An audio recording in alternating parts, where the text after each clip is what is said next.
This is a sliding dovetail. This is also a sliding dovetail. This can be used for stairs, ladders, railings, any sort of 2x material furniture, gosh, even playhouses. So sliding dovetails are pretty popular in timber framing.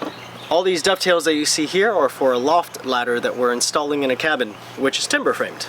What we decided to do was make the same mortise and tenon connection out of 2x material. So here is a 2x4, and here is a 2x6. To make these tenons, I use this jig. So this is specially tuned to use this exact router bit. So this is a 1 1/8 of an inch dovetail router bit, and I have the exact link down in the description as well as the bearing that I use. I had some trouble getting that bearing to stay on there. Dab of super glue right at the base of that bearing so it doesn't move down anymore is exactly what you'll need. Let me show you exactly how this jig goes onto this piece of material. And I've put this jig on the max setting that it has, which is 8 without a shim. Putting it on there. I have my holes perfectly lined up right there. I'm just going to drill some pilot holes.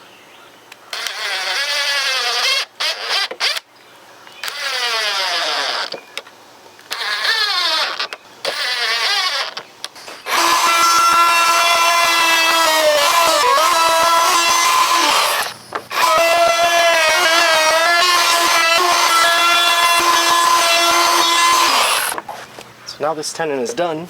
Let's take out these screws. And now this tenon is, see how long it is? So it is 7.5 inches. That's a good sized tenon. That's on the number 8 setting, so this is the maximum that this jig goes up to, which is 8 right there. And as you can see, I'm using it without a shim. So this would be with the shim. So you can see that little spacer right there. Let's do the mortise for this guy. So we're going to cut it off over here and then do the mortise and be able to put these two pieces together. So here's the jig for the mortise.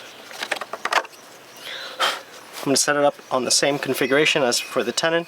Here's my number 8 and setting it without a shim. Shim, no shim. That's where it's going to be right there. So kind of down the middle.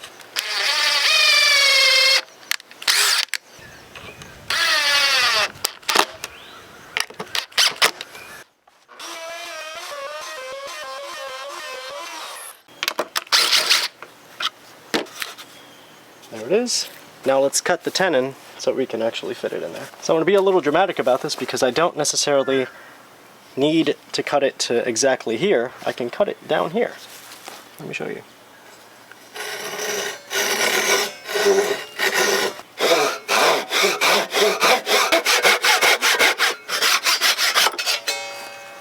Okay.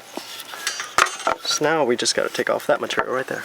So I'm just taking my speed square, coming over here, making sure it's parallel to this line right here.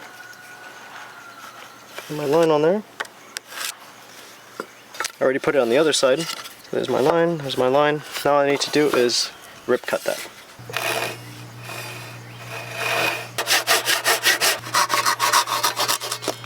And there is my tenon. And so I like to take off just a quick shaving off of this. So if you're doing long grain like this, you can use a regular hand plane. You can use a jack plane, be perfectly fine. But normally these tenons are on end grain, so it would be pretty difficult to use a hand plane. So I'm just going to use my electric plane. And I'm going to make sure that I don't touch this clamp. So right here, turn on and...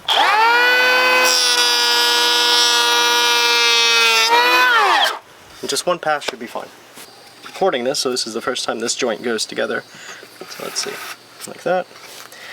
As you can see, it's pretty tight. So let's see what we got to do to persuade this.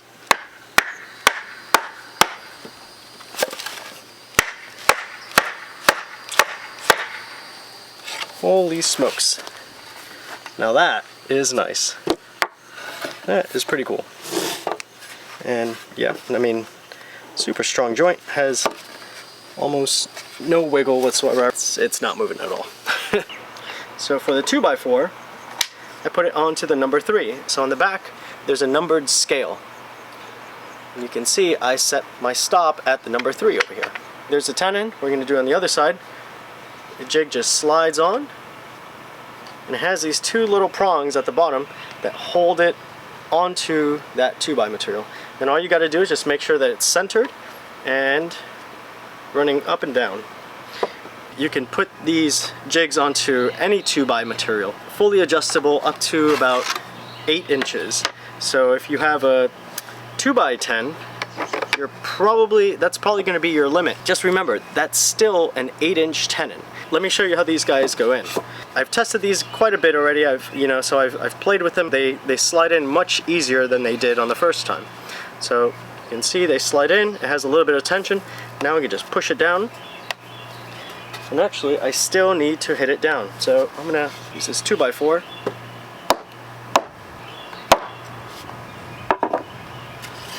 As you can see, this 2x6 is now on there pretty securely. I can't take it out just by pushing it downward. I can't pull it apart. Like, I'm not joking, guys. Take this apart. You gotta use this mallet.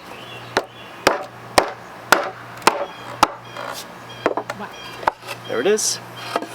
And there's my tenon. And of course there's the concern of, well, you're taking off a lot of material. Isn't this gonna weaken this piece of wood? Yeah, absolutely. Sure. Very likely. The depth of the cut is 1 1/8 of an inch, so you are removing a lot of material. If you are concerned about that and you are going to be using this as a joist, well then I suggest that you sister it, right? However, if that's not really a concern of yours, go for it. But you're not limited to just joists. Kind of thinking about the applications of this can be used for stairs, ladders, railings, any sort of 2x material furniture, so chairs, tables, benches, gosh, even playhouses, beds. Really, sky's the limit with this, guys. And it's all using this jig. Just check the description for links to this exact product and the exact router bit and bearing combination that I use. Sky's the limit, guys. Let's all give it a try and see what we can make.